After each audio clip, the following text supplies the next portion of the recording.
பிளாசி முதல் செங்கோட்டை வரை உரை ஓவியம்.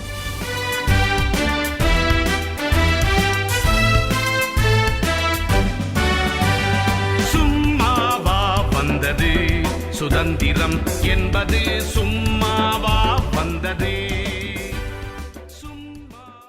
பிரிட்டிஷ் கிழக்கிந்திய கம்பெனியார் தாங்கள் கைது செய்யும் இந்த மண்ணின் வீரர்களை விசாரணைகள் ஏதுமின்றி தூக்கில் போட்டு கொண்டிருந்தார்கள். அதை கண்டு தானும் அவ்வாறு இந்த கயவர்களின் கைகளால் தூக்கில் போடப்பட்டு விடக்கூடாது என்றுதான் மாவீரரான வேலுத்தம்பி தன்னைத்தானே மாய்த்து கொண்டாரா தாயே? வீரன் வேலுத்தம்பி தளவாயின் முடிவு என்னமோ அப்படித்தான் அமைந்தது. ஆனால் என் மகனே தொடக்கத்தில் ஏமாந்து போனாலும் அவன் ஆங்கிலேயனின் நயவஞ்சகத்தனத்தை முழுவதுமாக புரிந்து கொண்டிருந்தான். அதற்கு ஏற்றவாறு அவன் எடுத்த நடவடிக்கைகள் ஆங்கிலேயருக்கு அச்சத்தையே கொடுத்திருந்தன என்று சொல்லி தளவாய் வேலுத்தம்பியின் வீர வாழ்க்கையை அந்த சிறுவனுக்கு கோடிட்டு காட்டினேன். வேலாயுதன் செண்பகராமன் தம்பி என்பதுதான் அவன் பெயர். திருவிதாங்கூர் சமஸ்தானத்தில் இருந்த நாஞ்சில் மண்ணின் இரணியல் தேசத்து தாழைக்குளம் எனப்பட்ட தலக்குளம் கிராமத்தில் மணக்கார குஞ்சு மயற்றி பிள்ளை வள்ளியம்மை பிள்ளை தங்கச்சி தம்பதிக்கு மகனாக 1765 வலிய வீட்டில் பிறந்தான் வேலுத்தம்பி. அவன் முழு பெயர் இடப பிரபு குலோத்துங்க கதிர்குலத்து முளப்படை அரசரான இறையாண்ட தளாக்குளத்து வலிய வீட்டில் தம்பி செண்பகராமன் வேலாயுதன் என்பதுதான். தளவாய் என்பது திருவிதாங்கூர் திவானுக்குரிய பட்டம். திருவிதாங்கூரின் தலைமை தளபதி, அமைச்சர் என இரு பதவிகளையும் சேர்த்து கவனித்துக் கொள்பவரை தளவாய் என்றார்கள்.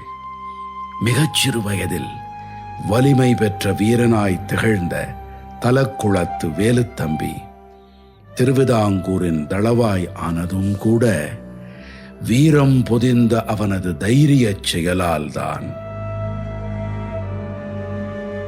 திருவிதாங்கூர் நாட்டை கட்டி அமைத்து காப்பாற்றி வந்தவன் மாமன்னன் மார்த்தாண்டவர்மன்.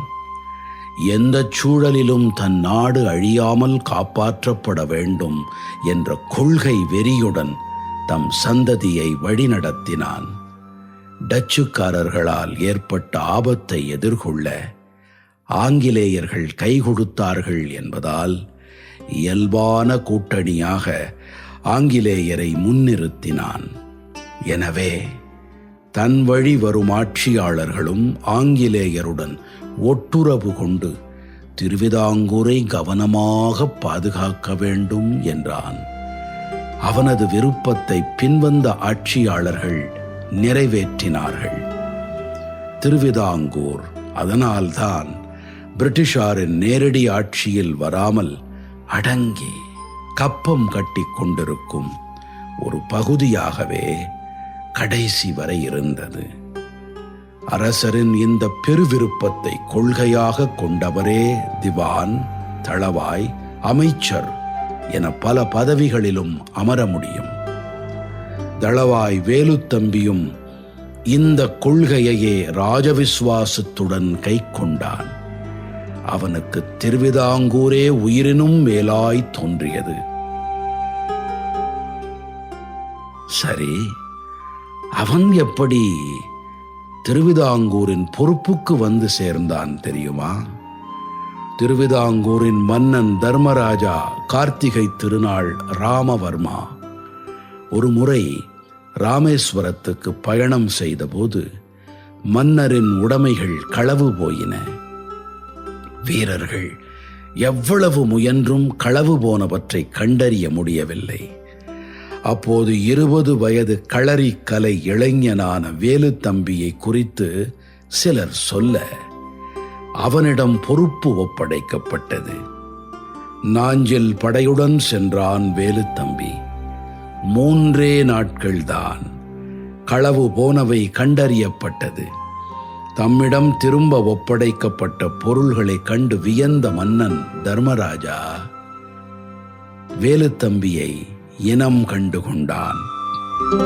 மாவேலிக்கர பகுதியில் வரி வசூல் செய்யும் அரசு காரியக்காரராய், அதாவது தாசில்தாராய் அவனை பதவியில் அமர்த்தினான்.